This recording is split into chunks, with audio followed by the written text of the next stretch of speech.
night guy of this race. I've just been in it since last June, a year ago, so I don't know what's going on. I think if y'all been traveling this state, you've seen my signs all over the state. I've been knocking on doors all over this state. Brief little bit about me. I've lived in Natchitoches since 1958.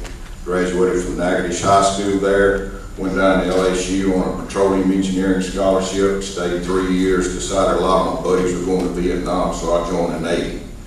Wound up right out of boot camp on the aircraft carrier Oriskany in the Gulf of Tonkin. Been on board about a month. We had a tragic fire. Magnesium flare locker fire. Killed 44, 24 of them Navy pilots. Came back to San Francisco, stayed in dry dock 7 months. Was there when the Haight-Ashbury hippie movement was birthed. I can't tell you what names I was called. I can't tell you what was thrown on me because I'm not even sure myself. But that was the best place in the world for a military person to be at that time. You know, I'm just joking about that. We went back to the Gulf of Tonkin on our second combat cruise. We were there July the 29th. A Zuni rocket came off an F-4, hit Senator McCain's belly tank. The ensuing fires and explosions killed 134 men that day. We had men blown off in the water. The water was full of people. We had a huge fishing fleet of Chinese, North Vietnamese fishing boats approach us. They were not there to help us. They were there to get bodies and try to get alive servicemen and bring them back to North Vietnam and get $500 a piece for them.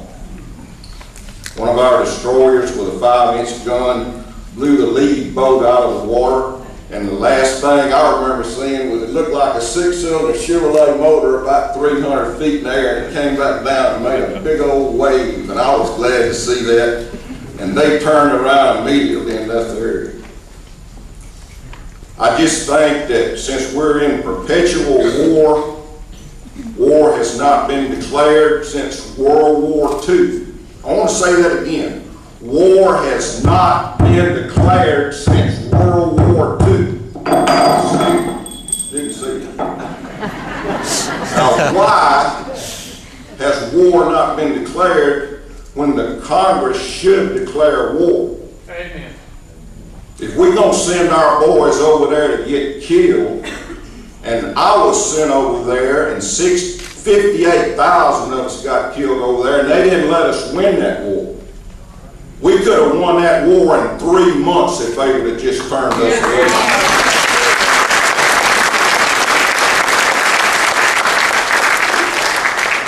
My time's up. I'm just getting started. Thank you.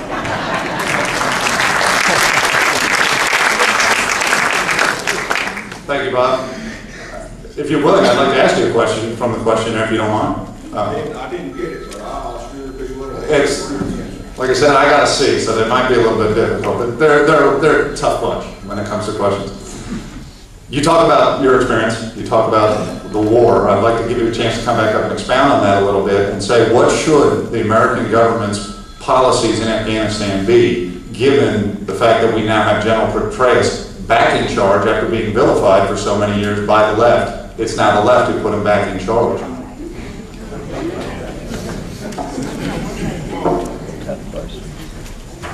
Well, fortunately, my mom taught American history and world history for about 30 years. She started me off on American history in 1948 when I was 3 years old. By the way, I had a birthday last Monday, July the 5th, I was 65.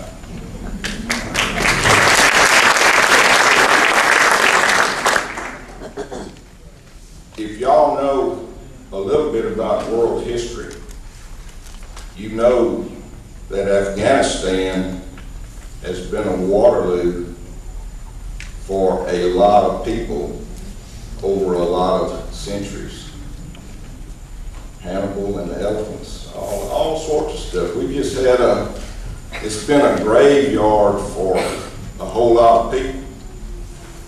I have tremendous faith in General Petraeus, West Point grad, 101st Screaming Eagle man. patriot, a good combat on the grounds general. What we're gonna need to do is turn General Petraeus loose over there, get however much and however many he needs and whatever, and win that thing, and come the hell home.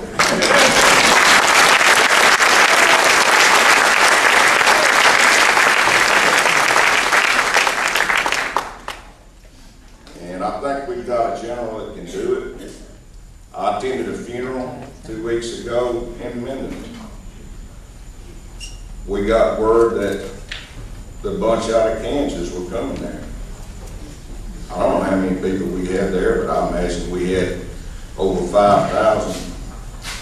It really encouraged me, because I'll assure you, when I came home from Vietnam, I didn't have 5,000 people waiting there on me.